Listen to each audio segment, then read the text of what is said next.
الحمدللہ رب العالمین، الصلاۃ والسلام علی سید الانبیاء والمرسلین، اما بعد فاعوذ باللہ من الشیطان الرجیم، بسم اللہ الرحمن الرحیم۔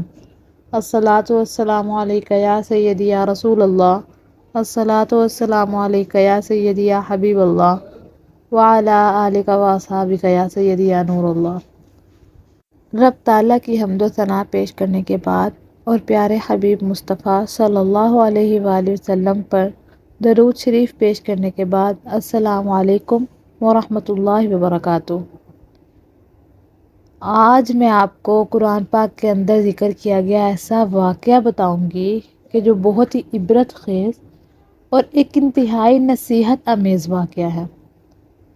70,000 مردوں کا زندہ ہو جانا۔ واقعے کا عنوان یہ ہے۔ یہ عجیب و غریب واقعہ قرآن مجید کی سورۃ البقرہ میں خداوند قدوس نے اس طرح سے بیان فرمایا ہے: الم تر الی الذین خرجوا من دیارہم وہم الوف حذر الموت۔ اے محبوب، کیا آپ نے ان لوگوں کو نہیں دیکھا جو اپنے گھروں سے ہزاروں کی تعداد میں موت کے ڈر سے نکل بھاگے تھے؟ فقال لهم اللہ موتوا، تو اللہ تعالیٰ نے ان سے یہ فرما دیا کہ تم سب مر جاؤ۔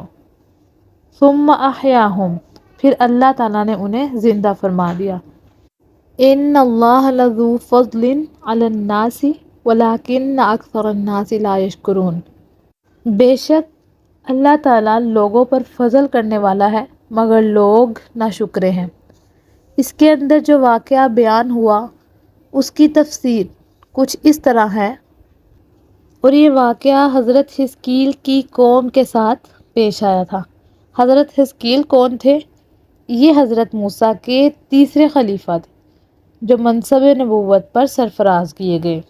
حضرت موسیٰ علیہ السلام کی وفات اقدس کے بعد آپ کے خلیفہ اول حضرت یوشع بن نون علیہ السلام ہوئے، جن کو اللہ تعالیٰ نے نبوت عطا فرمائی۔ پھر اس کے بعد حضرت لوط بن یوحنا علیہ السلام حضرت موسیٰ علیہ السلام کی خلافت سے سرفراز ہو کر مرتبہ نبوت پر فائز ہوئے۔ پھر ان کے بعد حضرت حزقیل حضرت موسیٰ علیہ السلام کے جانشین اور نبی بنے۔ اس کا واقعہ کچھ اس طرح ہے کہ بنی اسرائیل کی ایک جماعت جو حضرت حزقیل کے شہر میں رہتی تھی، شہر میں طاعون کی وبا پھیل جانے سے ان لوگوں پر موت کا خوف سوار ہو گیا، اور یہ لوگ موت کے ڈر سے سب کے سب شہر چھوڑ کر ایک جنگل میں بھاگ گئے اور وہیں رہنے لگے۔ تو اللہ تعالیٰ کو ان لوگوں کی یہ حرکت بہت زیادہ ناپسند ہوئی، چنانچہ اللہ تعالیٰ نے ایک عذاب کے فرشتے کو اس جنگل میں بھیج دیا، جس نے ایک پہاڑ کی آڑ میں چھپ کر چیخ مار کر بلند آواز سے یہ کہہ دیا کہ تم سب مر جاؤ۔ اور اس بھیانک چیخ کو سن کر بغیر کسی بیماری کے اچانک یہ سب کے سب مر گئے، جن کی تعداد 70,000 تھی۔ ان مردوں کی تعداد اس قدر زیادہ تھی کہ لوگ ان کے کفن دفن کا کوئی انتظام بھی نہ کر سکے، اور ان مردوں کی لاشیں کھلے میدان میں بنا کفن کے یوں ہی پڑی رہیں۔ 8 دن تک یوں ہی پڑی پڑی سڑنے لگیں اور بے انتہا بدبو سے پورے جنگل بلکہ اس کے اطراف میں بھی بدبو پھیل گئی۔ کچھ لوگوں نے ان کی لاشوں پر رحم کھا کر چاروں طرف سے دیوار اٹھا دی تاکہ یہ لاشیں درندوں سے محفوظ رہیں۔ کچھ دنوں بعد حضرت حزقیل علیہ السلام کا اس جنگل میں ان لاشوں کے پاس سے گزر ہوا تو اپنی قوم کے 70,000 انسانوں کو وہ اس ناگہانی موت سے جو بنا کفن دفن کے وہاں پڑی تھی دیکھ کر رنج و غم سے ان کا دل بھر آیا۔ آپ دیدہ ہو گئے اور رب تعالیٰ کے دربار میں دکھ بھرے دل سے گڑ گڑا کر دعا مانگنے لگے کہ یا اللہ، یہ میری قوم کے افراد تھے جو اپنی نادانی سے یہ غلطی کر بیٹھے کہ موت سے ڈر کر اپنا شہر چھوڑ کر اس جنگل میں آ گئے۔ یہ سب میرے شہر کے باشندے تھے۔ ان لوگوں نے مجھ سے اس وقت محبت کی جب میں مشکل میں ہوتا، مجھے ان سے محبت تھی اور یہ میرے دکھ سکھ میں شریک رہتے تھے۔ افسوس کہ میری قوم ہلاک ہو گئی اور میں بالکل اکیلا رہ گیا۔ اے میرے رب، یہ وہ قوم تھی جو تیری حمد کرتی تھی اور تیری توحید کا اعلان کرتی تھی اور تیرے بڑے ہونے کا خطبہ بیان کرتی تھی۔ آپ بڑے سوز دل کے ساتھ دعا میں مشغول تھے کہ اچانک آپ پر یہ وحی اتر پڑی کہ اے حزقیل، آپ ان بکھری ہوئی ہڈیوں سے فرما دیجئے کہ اے ہڈیوں، بے شک اللہ تعالیٰ تم کو حکم فرماتا ہے کہ تم اکٹھا ہو جاؤ۔ یہ سن کر بکھری ہوئی ہڈیوں میں حرکت پیدا ہو گئی اور ہر آدمی کی ہڈیاں جمع ہو کر ہڈیوں کے ڈھانچے بن گئے۔ پھر یہ وحی آئی کہ اے حزقیل، آپ یہ فرما دیجئے کہ ہڈیوں، تم کو اللہ کا یہ حکم ہے کہ تم گوشت پہن لو۔ یہ کلام سنتے ہی فوراً ہڈیوں کے ڈھانچوں پر گوشت پوست چڑھ گیا۔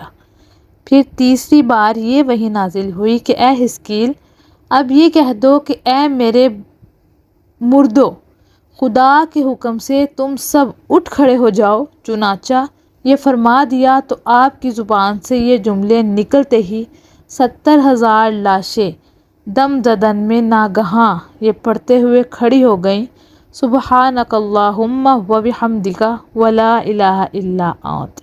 پھر یہ سب لوگ جنگل سے روانہ ہو کر اپنے شہر میں آ کر دوبارہ آباد ہو گئے اور اپنی عمروں کی مدت بھر زندہ رہے۔ لیکن ان لوگوں پر اس موت کا اتنا نشان باقی رہ گیا کہ ان کے اور ان کی اولاد کی جسموں سے سڑی ہوئی لاشوں کی بدبو برابر آتی رہی، اور یہ لوگ جو کپڑا بھی پہنتے تھے وہ کفن کی صورت میں ہو جاتا تھا، اور قبر میں جس طرح کفن میلا ہو جاتا ہے ایسا ہی میلا پن ان کے کپڑوں پر نمودار ہو جاتا تھا۔ چنانچہ یہ اثرات آج تک ان یہودیوں میں پائے جاتے ہیں جو ان لوگوں کی نسل سے باقی رہ گئے ہیں۔ یہ واقعہ جو میں نے آپ کے سامنے پیش کیا، یہ انتہائی دردناک واقعہ ہے۔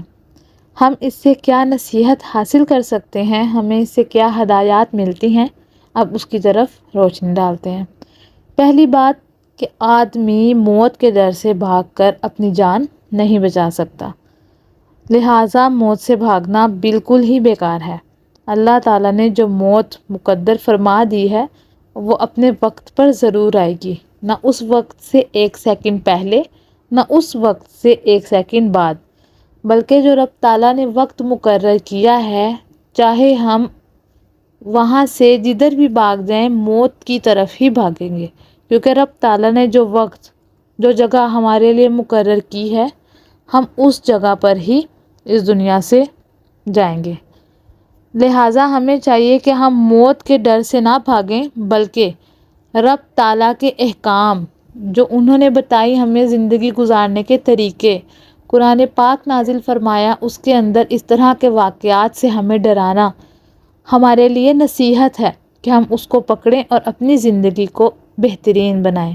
اس کے علاوہ جو طریقے، جو چیزیں ہمیں رب تعالیٰ کی طرف سے حضور صلی اللہ علیہ وسلم نے ہم تک پہنچائیں، ہمیں چاہیے کہ ہم اس پر عمل کریں تو بہترین زندگی بنا لیں، تاکہ ہم موت سے ڈرے نہیں بلکہ زندگی کو بہترین بنائیں اور موت کے بعد کی زندگی کو بہترین بنانے کی کوشش کریں۔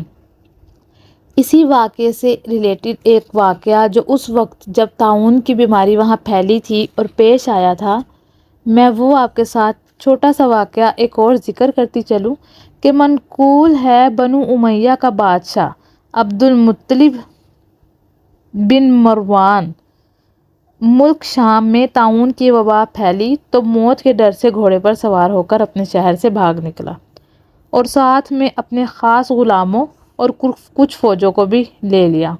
وہ طاعون کی ڈر سے اس قدر خوف زدہ تھا کہ زمین پر پاؤں نہیں رکھتا تھا بلکہ گھوڑے کی پشت پر سویا کرتا تھا۔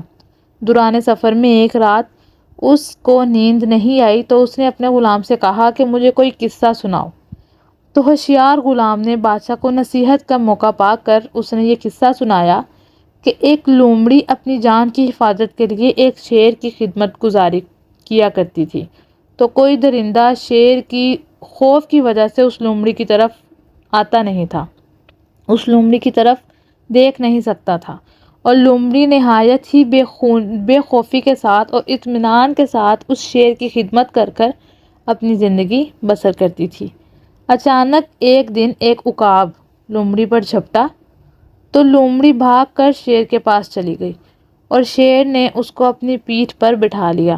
عقاب دوبارہ جھپٹا اور لومڑی کو شیر کی پیٹھ سے پکڑ کر اپنے چنگل میں دبا کر اڑ گیا۔ لومڑی چلا چلا کر شیر سے فریاد کرنے لگی تو شیر نے کہا کہ اے لومڑی، میں زمین پر رہنے والے درندوں سے تیری حفاظت کر سکتا ہوں، لیکن آسمان کی طرف سے حملہ کرنے والوں سے تجھے نہیں بچا سکتا۔ یہ قصہ سن کر بادشاہ کو بہت عبرت حاصل ہوئی اور اس کی سمجھ میں آ گیا کہ میری فوج دشمن زمینی دشمنوں سے تو میری حفاظت کر سکتے ہیں، لیکن جو بلائیں اور وبائیں آسمان کی طرف سے مجھ پر حملہ آور ہوں، ان سے مجھ کو نہ میری بادشاہی بچا سکتی ہے، نہ میرا خزانہ اور نہ یہ میرا لشکر مجھے حفاظت میں رکھ سکتا ہے۔ آسمانوں کی بلاؤں سے بچانے والا تو بجس خدا ہے، اس کے علاوہ کوئی اور ہو ہی نہیں سکتا۔ یہ سن کر بادشاہ کے دل سے طاعون کا خوف جاتا رہا اور وہ رضائے الہی پر راضی رہ کر سکون اور اطمینان کے ساتھ شاہی محل میں رہنے لگا۔ تو نتیجہ یہ نکلا کہ جو آفت، جو بھی وبا رب تعالیٰ کی طرف سے ہم پر آئے، اس سے ڈر کر بھاگنا نہیں چاہیے، بلکہ رب تعالیٰ کی طرف رجوع کرنا چاہیے، رب تعالیٰ سے مانگنا چاہیے اور اسی کے آگے ہاتھ پھیلا کر اپنی حفاظت کو مانگنا چاہیے۔ میری دعا ہے کہ ہم اپنے رب تعالیٰ سے اس طرح کی لو لگائیں کہ ہمیں رب سے ہی مانگنا پڑے، اس کے آگے ہی جھولی پھیلانی پڑے۔ وما علینا الا البلاغ المبین۔ السلام علیکم ورحمۃ اللہ وبرکاتہ۔